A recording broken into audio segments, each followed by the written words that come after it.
topics and opinions expressed in the following show are solely those of the host and their guests and not those of W4CY Radio, its employees, or affiliates. We make no recommendations or endorsements for radio show programs, services, or products mentioned on air or on our web. No liability, explicit or implied, shall be extended to W4CY Radio or its employees or affiliates. Any questions or comments should be directed to those show hosts. Thank you for choosing W4CY Radio.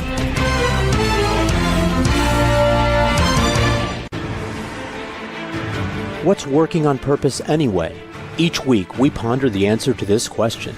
People ache for meaning and purpose at work, to contribute their talents passionately and know their lives really matter. They crave being part of an organization that inspires them and helps them grow into realizing their highest potential. Business can be such a force for good in the world, elevating humanity. In our program, we provide guidance and inspiration to help usher in this world we all want, working on purpose. Now, here's your host, Dr. Elise Cortez.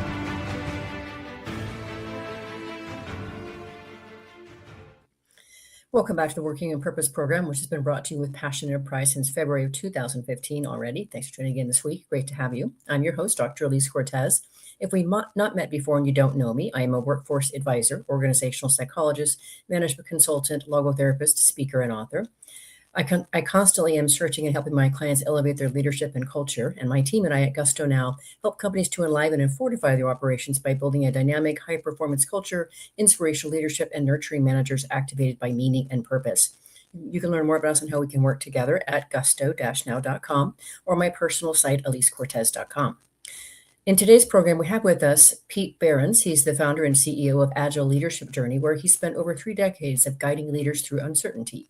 He's the author of Into the Fog, Leadership Stories from the Edge of Uncertainty, which we'll be talking about today. He joins today from Boulder, Colorado. Pete, welcome to Working on Purpose. Thank you. Great to be here. All right. Awesome. Hey, well, let's first things first, celebrate this beautiful thing you brought into the world. I know that, you have done all kinds of things in your life, and I can tell you that it's harder to bring this book into the world than it is a child because I've done both. No comment. Okay, I'm just saying I can actually say that. So congratulations. Thank you. Yes, it is a labor of love. That is for sure. It's not about the money. It's about the purpose. Yes, it really is. And I delighted in reading your book. That's just chock full of so many stories, as you say, about authentic leadership and what it is to be on the edge of uncertainty. And so there's a few of those that I specifically want to showcase in this conversation. But before we get there, I read your book, so I know about your background. My listeners and viewers don't yet. So let's just start with talking a bit about your background and how it is that you managed to move away from engineering into the world of training and coaching leaders. Yeah, it stumps most people. It looks like a very large leap going from an engineer, somebody technical, to leadership development. And I often say it's not the leap people presume it is. If you think about what the role of an engineer is, it's to take a system and try to optimize it to be better in some way. Mm-hmm. And so for many years, I focused on technical systems, computer systems, database systems, things like that. And as I worked in business, I found that most of the biggest challenging problems in organizations weren't technical problems. They were human ones. Yeah. And that put me on this journey of what is it about human systems that's so complex, and led me to leadership. And so what I say that I do today is engineering of a different focus. It's optimizing a human system, one of the most complex systems, as you know, to try to optimize. So I feel like I'm still that engineer inside, a different medium. I got you. I love that. What a wonderful way to describe such a vast amount of journey. So thank you for that. I completely agree with your assessment, by the way. We are the most complex creatures. So I want to read a little passage from your book that I just thought was really compelling. I think will really situate why your book is important, why we need it, and why it's important to work from this notion of uncertainty. You go on to say pretty early in your book, you say, leaders we see today weren't raised in the particular fog we're facing now. They grew up in a time before and are experiencing this fog for the first time, just as you and I are. The fog is dynamic, it's fast, and it's not waiting for us. Gary Hamel, one of the most influential business thinkers of the past 2 decades, has warned us it's changing faster than we are changing.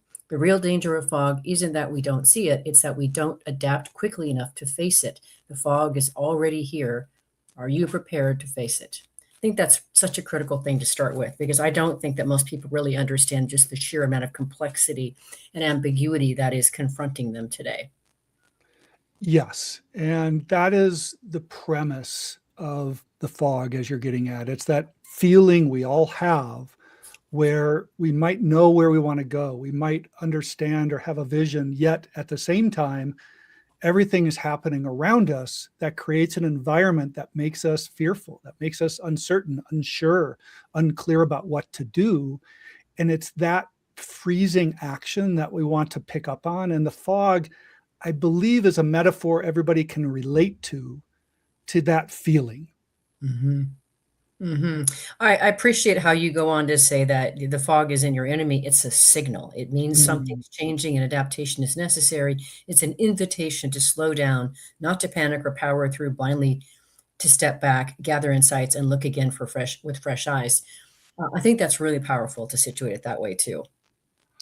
Well, it often is when we think about us in uncertainty and change, we feel like this is a problem that needs to be fixed. This is a situation I've got to clear up.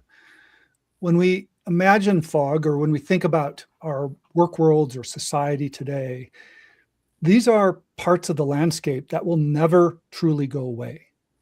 They will never fully clear up. And it's a mistake to assume that they will, or to cling to control, or to cling to a plan, when we realize that these are all illusions of control. And so it's really recognizing this is the landscape, especially in leadership. If we think about what is leadership, leadership takes us places we've never been before. That's inherently uncertain. That will inherently change. That's inherently foggy. So this is the nature that I want to get across, that it's not a defect. It's not a problem. It's something we must navigate if we're going to be effective at this game of leadership.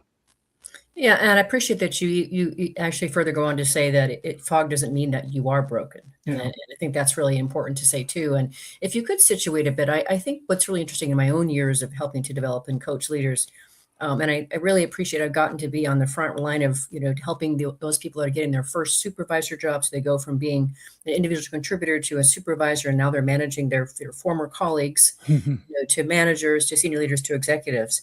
And I have really loved that whole process. And I think for a lot of people, this idea of thinking that I'm supposed to know the answers is so built in. And so I like and appreciate this notion when you say that fog doesn't mean you're broken. If you could say a bit more about that. I mean, go back to school. We're taught there's a right and a wrong. There's a good and a bad. There's grades that measure our effectiveness. And I think we're ingrained through our education that this has a particular way to do it.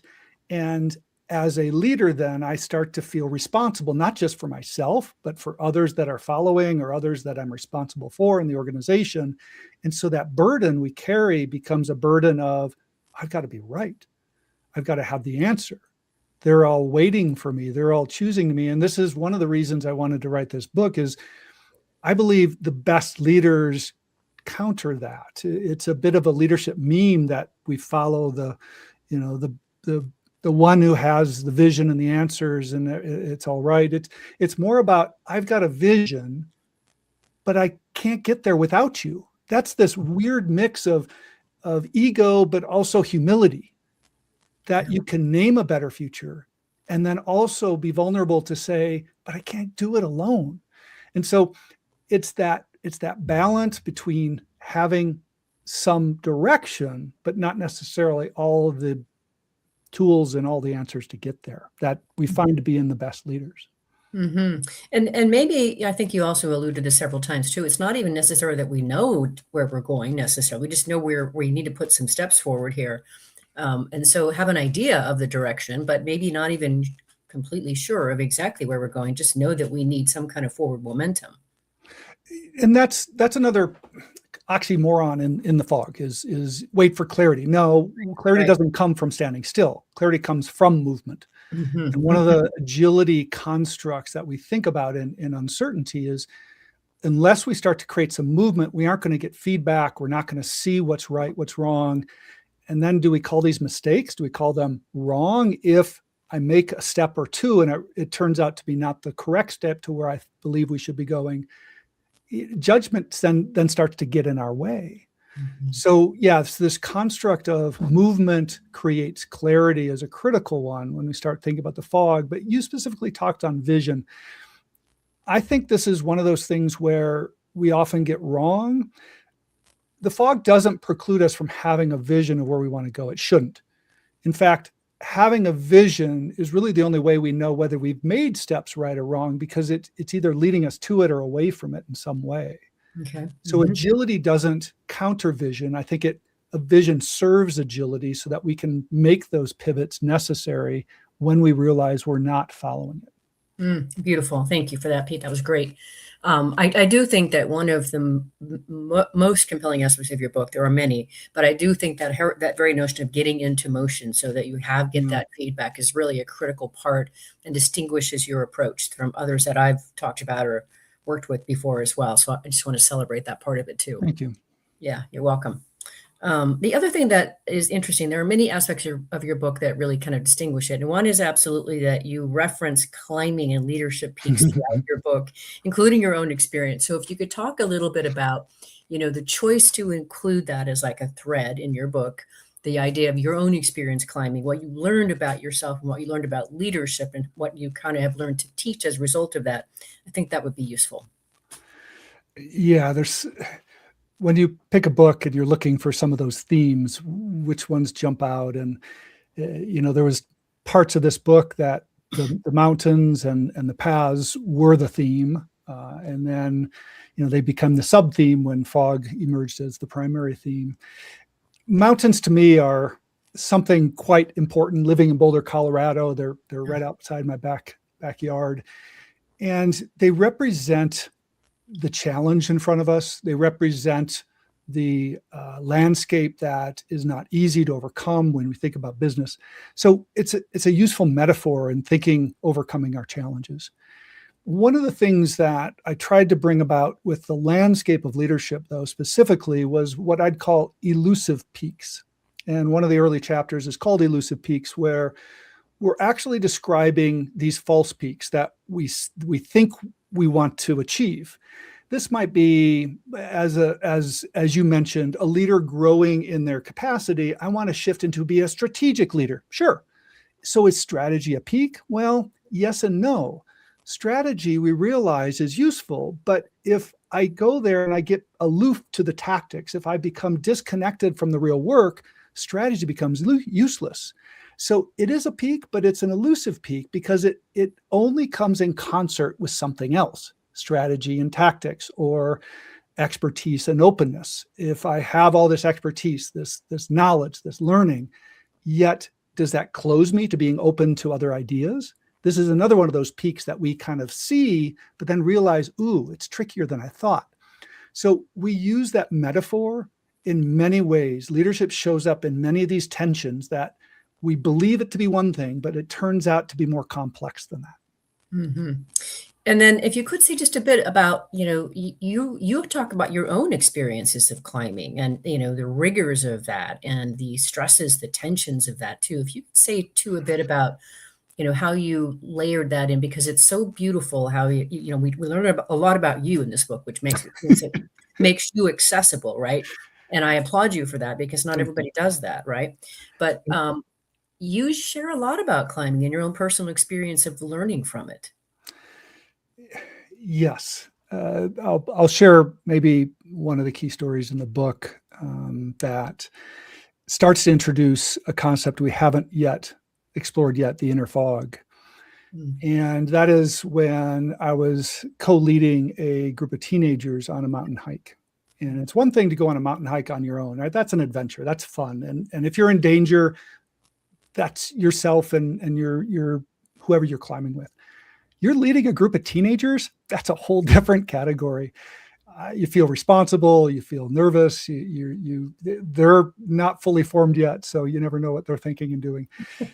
We're on a multi-stage, multi-day hike. in the mountains, staying at about 11,000 feet, climbing towards what we call a 14er in Colorado. And our goal was two 14ers in one day. And we get to the first, and we're late, we're behind schedule. And of course, in Colorado, the storms start to emerge. Mm. And that's when leadership really starts to show up. Not when it's easy, but when it's hard. Mm. What do you do? And what was interesting is I was really young, and this was a story of me. I felt barely above a teenager. I was in my early 20s. There was a more experienced guide with me. And long story short, we made a decision in that moment to split the team. Some wanted to go on, some wanted to go back. I didn't want to look weak. I wanted to look fun. I wanted to look courageous. And so I'm like, yeah, let's go. And sure enough, we descend down in the saddle. We start going up the next mountain range. And before I knew it, our hair is literally standing on edge. Yeah. And it's a feeling, if you've never had this feeling, is scarier than anything I've ever felt before. It means electricity is about to charge and strike. And in that moment,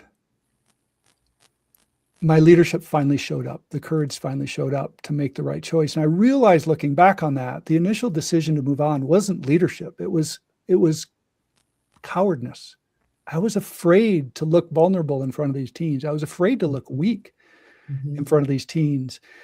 And so this is one of those stories where we're illustrating what might feel like courage, an elusive peak. Courage might be recklessness in this case, likelihood, or is it too cautious, right? It's one of these elusive peaks that I failed to find in that moment, that I only found through almost complete failure.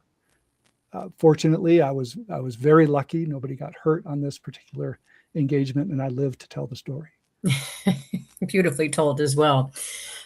Beautiful way to take us into our first break, Pete. Let our listeners and viewers consider your story, where they were maybe in their own leadership journey, that they might relate to that whole climbing experience you were talking about. I'm your host, Dr. Elise Cortez. We're on the air with Pete Behrens. He's the founder and CEO of Agile Leadership Journey, where he spent over 3 decades of guiding leaders through uncertainty. We've been talking about some of the principles in the book that really anchor what he's putting forth. After the break, we're going to get into a few more stories that illustrate how they show up in action. We'll be right back.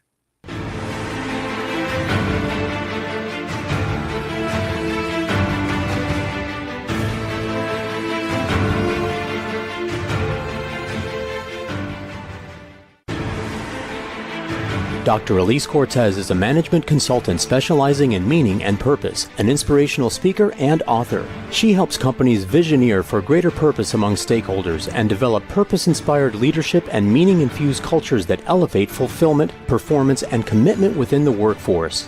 To learn more or to invite Elise to speak to your organization, please visit her at elisecortez.com. Let's talk about how to get your employees working on purpose.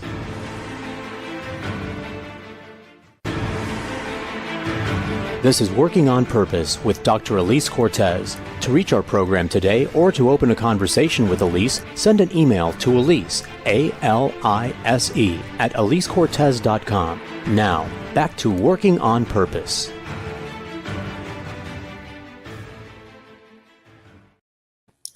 Thanks for staying with us, and welcome back to Working on Purpose. I'm your host, Dr. Elise Cortez, as I am dedicated to helping create a world where organizations thrive because their people thrive, and they're led by inspirational leaders that help them find and contribute their greatness. And we do business that betters the world. I keep researching and writing my own books. So one of my latest came out called The Great Revitalization, How Activating Meaning and Purpose Can Radically Enliven Your Business. And I wrote it to help leaders understand today's workforce. What do they want, need to give their best and want to stick around? And then I give you 22 best practices to equip you to provide that for them in your culture. You can find my books on Amazon or my own site, elisecortez.com. If you're just now joining us, my guest is Pete Behrens. He's the author of Into the Fog, Leadership Stories from the Edge of Uncertainty, which we've been exploring in today's conversation. So really quick, when you were sharing the story on the energy storm, I could relate to that exactly because I experienced it when I was like 26 years old, living in Brazil. And my then boyfriend at the time, who I was there with, we were living down there. We were out in the Pantanal, which is the central part of the central area of the country. That is, it's just this huge, beautiful wilderness, birds the size of airplanes kind of thing. And we were out riding horseback through like, a foot of water. And I felt that feeling. And I'm like, oh my gosh, can I think of a worse place to be right now than this? And that's when my leadership kicked in, Pete. I'm like, darn, let's go. Yeah. So I could really relate to that. It is a terrifying feeling. You recognize you are just small little, mite in the universe and at the mercy of this. So I really appreciate that story. To me, just to add on to that, the value to me is pointing leadership out in unusual places. Yes, you do that through your book beautifully. Yeah, right? and you mentioned it's a very personal book. It became a lot more personal than I expected, and part of that was to show leadership in non-common ways. It's not about our political or bro-tech culture that we see a lot in our politics and news. It's about the humanity of leadership that shows up in very uncommon places or unexpected places. Mm-hmm. Well, the other thing that I would say, and Pete, you got to recognize I've been hosting this podcast for 11 years. And so you're, I think, number 575 or something like that. I read a lot of books. And the ones that I relate to the best, and I think probably most readers do, is when I do get to know the author. I want to know who you are as a human. And then, we're talking about leadership here, and you do talk about authenticity. So, I would expect that by the time I finish reading this book, that I feel like I'm connected to you, and that you did that. Thank you. Yeah, you're welcome. So going on here, one of the other things that I thought was curious and I could so appreciate that you talk about is the leadership choice. And you go on to say that many people hesitate to lead because they believe that leadership belongs to somebody else, or they're not qualified, they're not ready. Somebody has more experience, more authority, more charisma, so they wait for permission. And you say true leadership is a decision. It's a choice to act or engage, a choice to make an impact where you are with what you have right now. And I think that is such a beautiful thing to put forward, because I do think so many people hold back when they really could come up and really make a difference. Yes. It was my invitation really to strip away titles and positions and offices with name badges. And I've been training coaching leaders for 2 decades now. And I find more and more those actually get in the way of true leadership. We become dependent upon the authority they bring. And so I lose the capacity to influence others towards a common goal. That's really what leadership is. Because are people following because they want to, or are they following because they're obligated to? And as a leader with a title, that's hard to know. Mm-hmm. You don't have to be good at leadership to get people to do stuff if you have the power and the influence to do it. So my invitation is really strip that away. What is the essence? What is this choice that people have wherever they are in whatever position to demonstrate? This can show up in speaking into a room. This can show up in leading your community. This can show up in, how you're managing with your kids. So that was the invitation, was to see it in this new light and hopefully then take that into the workplace and become better leaders. Mm-hmm. Well, to showcase that, we have to talk about the wonderful story that you talk about of how someone in your neighborhood stepped up to thank and recognize the firefighters after you experienced that fire. And by the way, I can't even imagine what that must have been like. I cannot imagine. So let's talk about that, and then I'll share my own story about how this shows up. And I do it in the same way you do in the book, where you share the story and kind of reveal. The reveal. Okay. Yeah. Fair enough. So the story, 4 years ago, we in Boulder, Colorado, or just outside Boulder, Colorado, had extreme fire in December 27th, a very unusual time for a fire in Colorado. We have long dry periods here as an arid community, and a huge wind, about 100 miles an hour, came, and we had this intense storm. Long story short, on the fire, it destroyed 1,000 homes in 24 hours. Not too different than what we saw in LA. LA was even more extreme. I think 10,000 homes there in multiple communities, but very, very similar here in Boulder, Colorado. What I say in the book is leadership in those moments is clear. The adrenaline-fueled response that first responders and we as humans have in chaos and crisis. Evacuate, protect, save. What happens when the fire subsides, but the remains are just as damaging? When the fog sets in, that's this story. is when there's not a clear what to do next. We lived on what I call the fire line. Our house, literally our street was divided in two. Half were completely destroyed down to foundation. The other half untouched, but not really. It's smoke damage is very damaging, but not burnt. And our house was right in that dividing line. It was the last ones they saved along that particular evening, which is surreal in and of itself. Somebody following that episode decided it's time to step forward and thank the first responders who helped save our home and many others. And so went only to the homes that were saved to collect donations and cards and thank yous and gifts and money to thank the first responders. And of course, in a fire of that magnitude and speed, the biggest challenge for her was, who do we actually thank? Who is on our street? We have no idea. There's hundreds of units from not only Colorado, but from Kansas and Wyoming and Utah that came to assist this particular fire. And so there's no master plan. It was chaos when it was being protected or attempted to be saved. She went through a diligent effort of finding, discovering, and determining who to thank, and finally found 13 departments, mostly located around Colorado, that were on our streets. And she could have just given the boxes and gift cards. She could have just said, okay, thank you. But she didn't. She invited us into conversation. We went to visits to these firehouses to meet them in person, to thank them. And man, was it some of the most powerful moments that I've ever experienced as a human. I think the firefighters needed it as much as we did. Mm-hmm. Mm-hmm. They would describe, experienced, long-living firefighters describe this as the most intense. Some have said that they've never been personally thanked after a fire. They would show videos that they took during the fire and tell stories. And it was just an impactful experience. I learned so much more than I thought going through that process. The reveal, the leadership lesson here. Number one, my neighbor did not have a title. There's no community organizer title that she held. She just saw a gap and chose to fill it, invite us on the journey. The other reveal is she's my partner, my wife, Jana. And I hesitated to share that at the beginning because I wanted people to follow this person unbiased. Yep.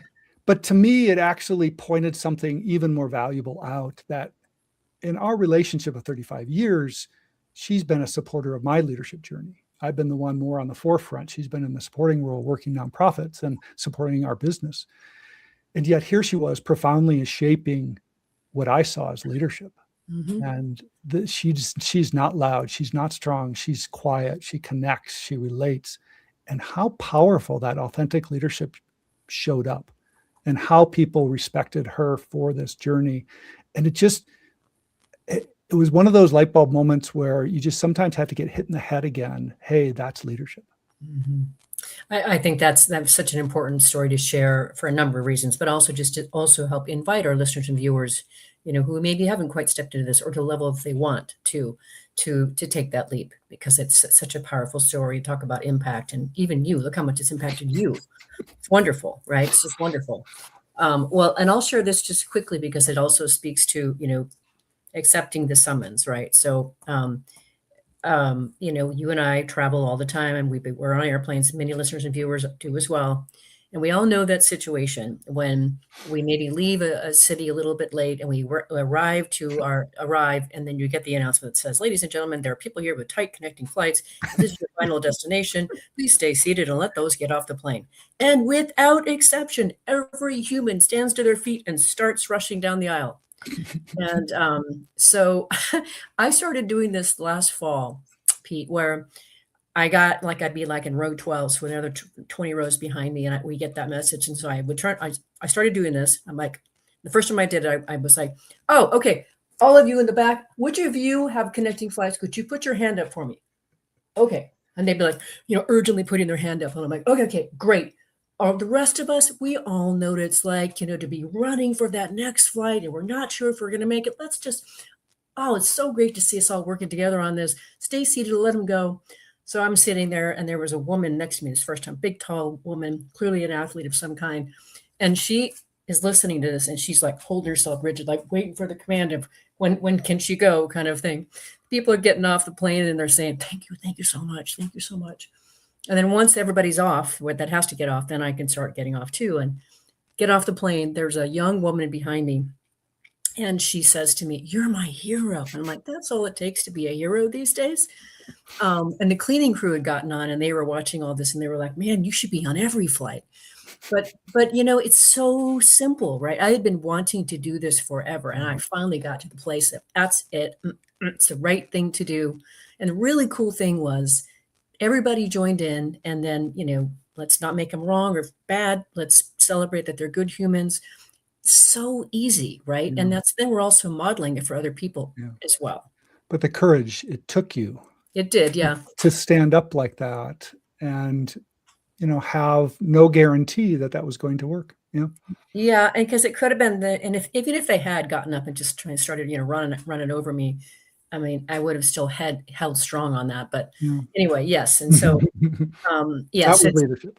Yes. And I recognize it as such, and want to live it as such, right? I do want to be that human that, is doing something to help my fellow people. So let's take our last break so that our listeners and viewers can also think about their opportunities to where could they step up into the next place of impact and contribution that maybe they've been withholding for themselves while we take this last break.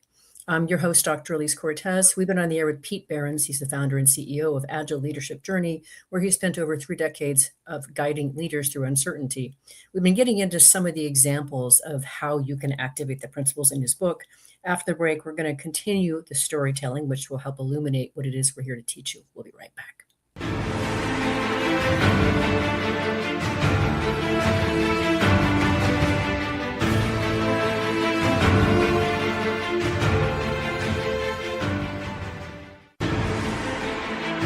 Dr. Elise Cortez is a management consultant specializing in meaning and purpose, an inspirational speaker and author. She helps companies visioneer for greater purpose among stakeholders and develop purpose-inspired leadership and meaning-infused cultures that elevate fulfillment, performance, and commitment within the workforce. To learn more or to invite Elise to speak to your organization, please visit her at elisecortez.com. Let's talk about how to get your employees working on purpose.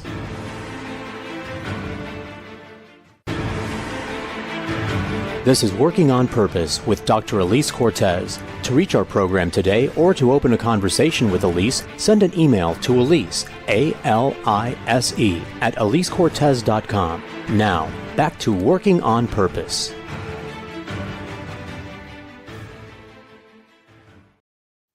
Thanks for staying with us, and welcome back to Working on Purpose. I'm your host, Dr. Elise Cortez. As you know by now, this program is dedicated to empowering and inspiring you along your journey to realize more of your potential. If you want to learn more about how we can work together and learn about the Gusto Now Academy for leaders and individuals on various journeys alike, make your way to gusto-now.com and then go to the training tab, and you can find the academy there. Hope to see you on that side. If you are just joining us, my guest is Pete Behrens. He's the author of Into the Fog, Leadership Stories from the Edge of Uncertainty, which we've been exploring in today's conversation.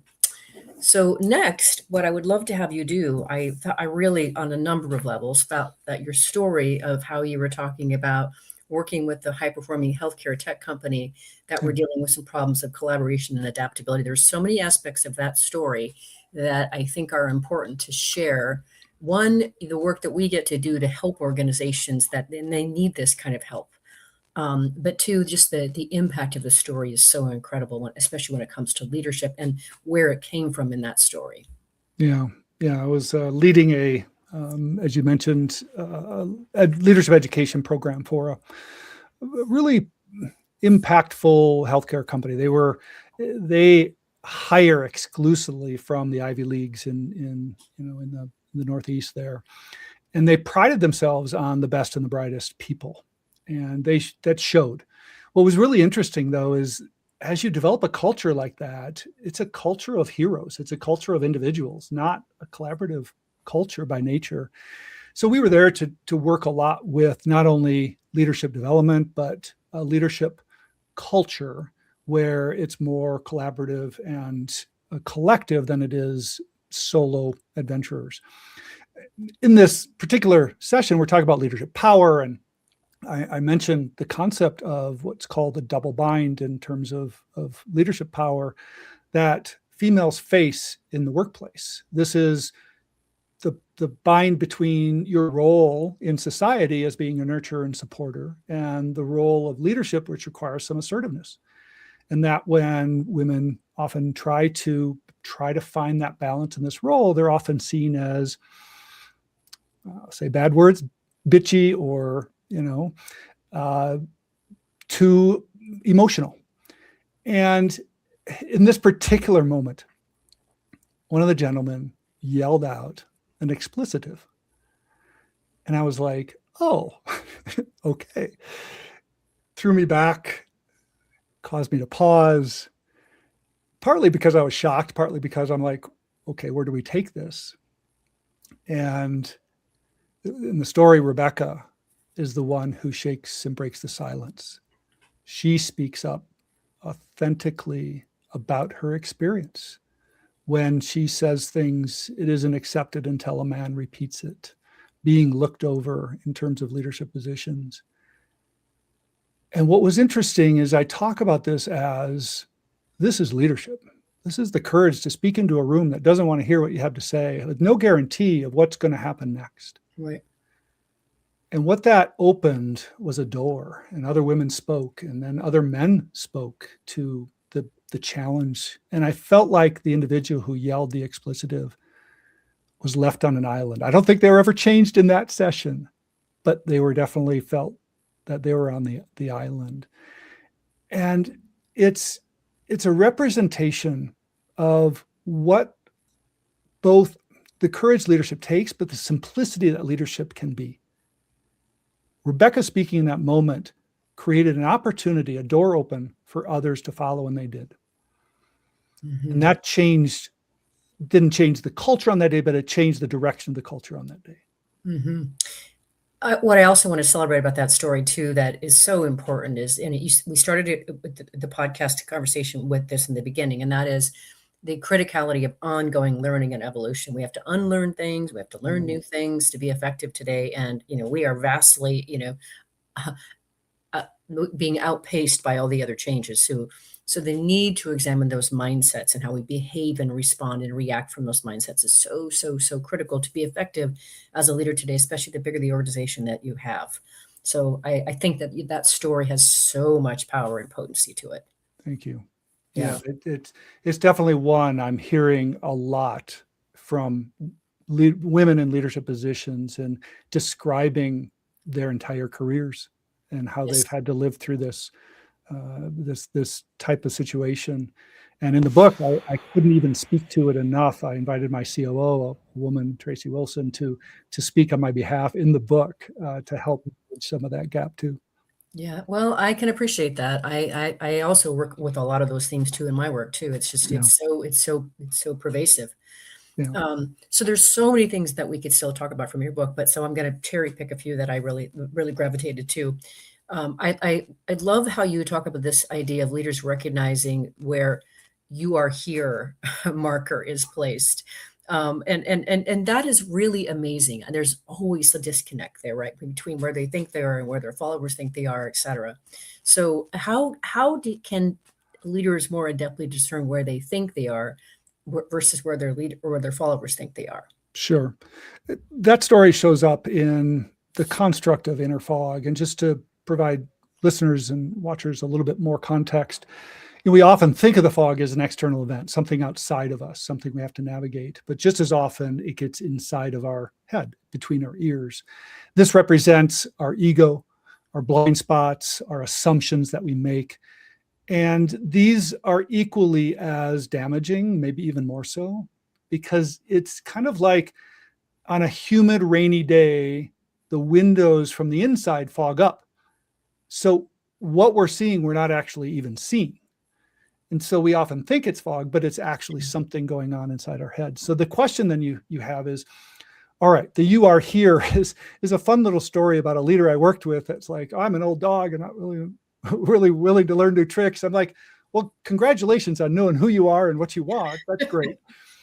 The bigger challenge I have is the leaders who think they're this place when they're really back here. Yeah. Because they're often in their head, they believe they're collaborative, but in their mind, they're just having people agree to them. And it's this really confusing state that a lot of leaders find where it feels like, yeah, we're doing this together. Yeah, we're all in consensus, where it's really, no, we're just saying whatever the leader wants us, saying whatever the leader wants to hear. These moments, these blind spots in my career have only shown up when others have the courage to say something like, the emperor has no clothes. Yes. To me. Yeah. Somebody else in my career, through a 360 feedback, through the courage of a one-on-one, through whatever it was, said, Pete, I may not have heard that right, but this doesn't make sense to me. And only in those moments was that fog starting to clear up. So what does that mean for a leader? It means you've got to create the space for those moments to occur. You've got to create that psychological safety, which I know you talk a lot about, in order for others to be able to break that fog that might be in your head. Mm-hmm. I think that is so powerful. I had Jeff Wetzler on my podcast some years ago. He wrote a book called Ask, I think it was, but it was developing this capacity to constantly solicit feedback and make it safe for people to tell you the truth. So you are constantly getting feedback about yourself before it became an issue. And I think that's really, really powerful if you can learn how to do that. But boy, if you could take in that information about where you are, powerful. And speaking of that, I'm not going to let you go without talking about the kindergarten story here, Pete. It's just got to happen. Sorry. So, so listeners and viewers, Pete shares a story from when he's in kindergarten. His kindergarten teacher sends a note home to his mom that says, quote, Pete has become quite a discipline problem lately. He challenges authority by doing what he wants, end quote. And so, you and your mom both seem to recognize that this is experiments in leadership, and of course, in a funny and revealing way. And of course, what I love about that is a couple of things. One, I love that this kind of showed up early in you. But the other thing I want to celebrate that is from the vantage point of leadership is I want all leaders to do that, is to notice this, what seems to be unusual behavior or activity, and look for what's great about it, not for what's wrong with it, but what's great about it. And that's one of the things that I think that story also shows. Yeah, it's one of my favorite stories to tell. I usually open my keynotes with it as a confession.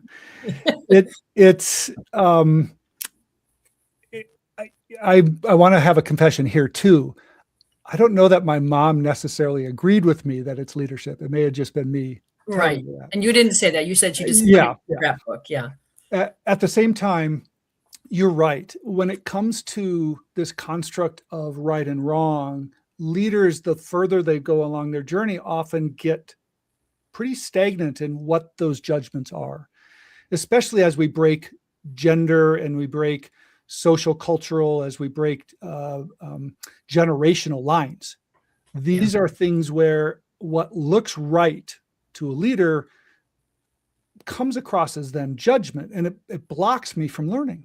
Mm-hmm. And so it's these moments, and the fog generates these all the time. There was a great story that I actually didn't put in the book about Old Navy. The CEO basically said, our culture is just too much blame, judge, judge, judge. And it's creating a culture of negativity. He says, I'm refusing to use the words right and wrong anymore in any of our assessments of our business models and results. We can only say what happened and what do we learn from it. And that's the trigger, the mindset change we have to think about as leaders in the fog. Judgment hurts, it kills, it stumps, it puts us backwards, it creates more tension in the fog. But there is the concept of what is this and how can we learn from it? And that's incredibly valuable. Mm. Well, so that speaks to, if you could speak just maybe briefly, because I'd like this question, one more that I want to get out, is just this idea of letting go, and what keeps leaders from letting go when it's time. And so that you're really speaking to that. How do we let go of this old behavior, this old way of being, this old way of relating? Yeah, leadership's a journey of continuously letting go, and that's the fear. Is I move from a line worker into a manager, or manager into a director. Each one of those steps, you're letting go of what used to be. And one of the interesting things about letting go that we've learned over time is if I let go and yet I don't grab something new, I end up being that hovering parent, that helicopter manager. I micromanage, because what else am I going to do? I'm doing the same thing you are, only at one step above. That's a very negative relationship as a manager. What we've learned is, if I let go, what am I grabbing? What's the next rung? What is it that I'm grabbing onto? And that could be anything. It might be, I want to learn a new skill. I want to be strategic.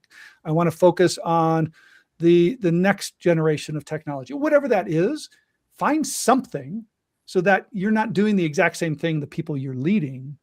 And that tends to be, that releases a little bit of that tension that we feel in letting go, that I've got a purpose. I still have something valuable that I'm doing for this organization that wasn't what I was doing before. Love it. Absolutely love it. So inviting. Okay. So the last formal question I want to ask you, which is going to bring us back to really your book and why you wrote it in the first place. But this, to me, this is incredibly timely. So you say, quote, "The real challenge isn't the next wave of technology. It's the new leadership mindset required to leverage the wave effectively." I can't imagine a more apt two sets of sentences than those. Thank you. Yes, it comes in one of our last chapters, The Enduring Fog. As a reminder, number one, this isn't going away. Number two, technology is a massive fog generator. AI specifically today is an incredible fog navigator, but also fog generator in what it's doing to society and workplace culture. Yeah. And again, this is a reminder to leaders. It's not who you are, it's how you show up in the world that makes the difference. This is a reminder that technology there's always going to be another wave. There's always going to be yet another wave crashing. Think of it, the ocean. And these waves will continue to come. And they've come, and I've been in this business for 35 years, and we've seen dozens and dozens of technology waves. And each one of those, it's not about the wave or the technology. It's how we're showing up in the mindset we are to address it and deal with it and navigate it. And that's just a lesson for all of us to take as we carry this forward. Mm-hmm. Indeed. Well, I'm so grateful that our paths have crossed, that I got to learn from you, from your book, that you've come on to be able to share your perspective and bring to life some of these stories so that people recognize what's in your book and available to them. You probably know by now that this show is listened by people around the world, and they tune in to improve their own leadership. They tune in to better understand the world of work, to become better at stewarding their cultures. What would you like to leave them with? Yeah, I just maybe say leadership doesn't begin with clarity. It begins with courage and the choice to step in even when it's not clear. And so don't wait for that fog to clear. Don't wait for permission. Have the courage to step into the fog. Beautiful way to finish, Pete. Thank you so much. Stay with me. Let me just go ahead and tell our listeners and viewers where to find you. So listeners and viewers, you're going to want to learn more about Pete Behrens, the work that he and his team do at Agile Leadership Journey, and the book he just wrote, Into the Fog. So you can start by making your way to the website, intothefogbook.com. That's the best way to find and connect with all that he's up to. Last week, if you missed the live show, you can always catch it via recorded podcast. We were on air with Dr. Monica Mitchell, who spent decades in a Fortune 50 company as an executive. We talked about her research in the area of employee engagement in the era of return to office and AI ethics. We talked about the case for return to office mandates, why employees often heartily dislike them, and some possible ways forward to make them work. Next week, we'll be on the air with Norman Wolfe talking about his latest book, Leading the Living Organization, which is the practical leadership guide that brings to life the paradigm introduced in his first book, that organizations are not machines to be engineered, nor generic living systems. They are living persons whose outcomes arise from what they believe, how they relate, and what they consistently do. See you then. Let's continue leaning into discovering how to elevate your operating system as a leader, becoming inspirational, and create destination workplaces where legendary business takes place. Let's work on purpose.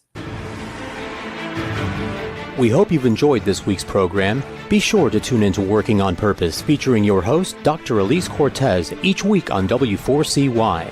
Together, we'll create a world where business operates conscientiously, leadership inspires impassioned performance, and employees are fulfilled in work that provides the meaning and purpose they crave.